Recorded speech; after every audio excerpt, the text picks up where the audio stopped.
Hello friends. आज मैं आपके सामने एक ऐसे विषय पे बात करने आई हूँ जो हमारी ज़िंदगी, समाज और भविष्य को बर्बाद कर रहा है। वो है नशा। नशा इस दो अक्षर के शब्द से आज भला कौन नहीं परिचित होगा। बीड़ी, गुटखा, पान, शराब, अफीम, गांजा, चरस, इन सब नशे की चीज़ों के सेवन ने तो आज मनुष्य के सोचने विचारने की क्षमता को ही नष्ट कर दिया है। क्या हमने कभी सोचा है कि मनुष्य ही एकमात्र ऐसा प्राणी है जो सोचने समझने की क्षमता रखता है, और जब वही मनुष्य अपनी इस क्षमता को खो देता है तो उसमें और जानवरों में कोई फर्क नहीं रह जाता है। आजकल लोग नशा करके घरों में लड़ाई झगड़े करते हैं, अपने माँ बाप, भाई बहन, किसी रिश्ते को इज्जत नहीं देते हैं और अपनी बीवियों से लड़ाई करते हैं, उन पर हाथ उठाते हैं, मारपीट करते हैं। क्या ये सारी पहचान मनुष्य को मनुष्य बनाती है? नहीं। तो हम क्यों इस नशे को अपनाकर अपना घर परिवार बिगाड़ रहे हैं? क्या हमने कभी सोचा है कि इस नशे के सेवन से हमें मिलता क्या है और हम खोते क्या हैं? नशे को अपनाकर हम सिर्फ और सिर्फ नुकसान करते हैं, अपना पैसा खर्च करते हैं, घर परिवार बिगड़ता है।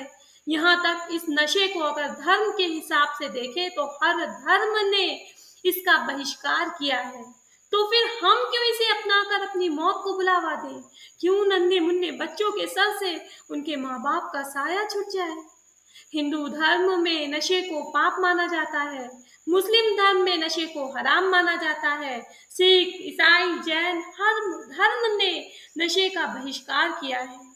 फिर क्यों हम अपने आप अपनी जान के दुश्मन बने जा रहे हैं? अगर कहें कि बीड़ी, गुटखा, पान, शराब, इनकी आदत बड़ी खराब, घर परिवार बिगड़ता और गुटखा बेचने वाले बनते अमीर और खाने वाले मरते बनते फकीर, तो इसमें कोई अतिशयोक्ति नहीं होगी।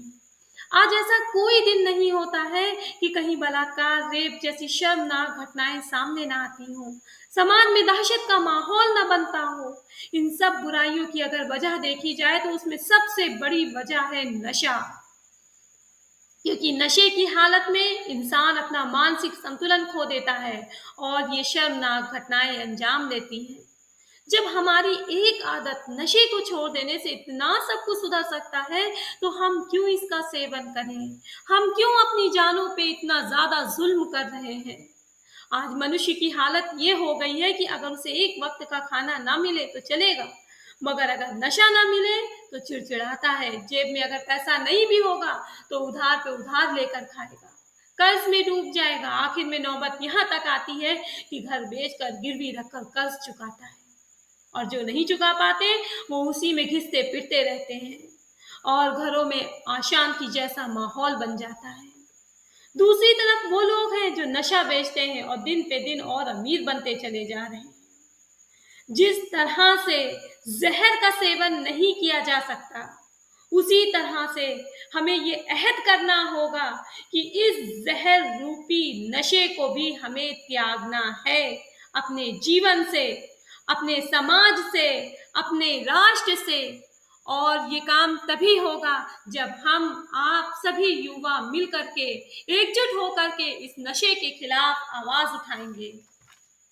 किसी के लिए नशा छोड़ देना इतना आसान नहीं होता है क्योंकि हम उसके आदी बन चुके हैं, पर धीरे धीरे एक एक कदम आगे बढ़ा करके हम इसके खिलाफ आवाज उठा करके, एकजुट हो करके इस राष्ट्र को, समाज को, देश को, राष्ट्र को नशा मुक्त राष्ट्र बना पाएंगे। इसमें जरूरत है तो हमारे, आपके और हम सभी के सहयोग की। तो उठिए, एक आवाज नशे के खिलाफ उठाइए, जिससे हमारा देश, हमारा राष्ट्र और हम सभी उन्नति की ओर बढ़े।